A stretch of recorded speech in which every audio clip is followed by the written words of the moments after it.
nakalimutan mo yung anniversary natin. Mali yun. Oh God, please, no! No!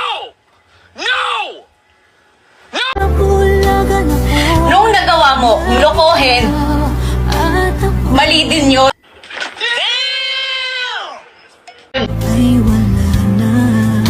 Pero para ulitin mo, hindi na yun mali. May sakit ka na.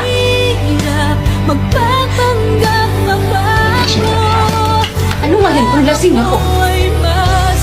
Amoy na amoy ko lahat ng kasinungaling mo na nagkagaling dyan sa pitik mo. Lahat ng mga kasalanan mo na pilit mo tinatago sa akin na paulit-ulit.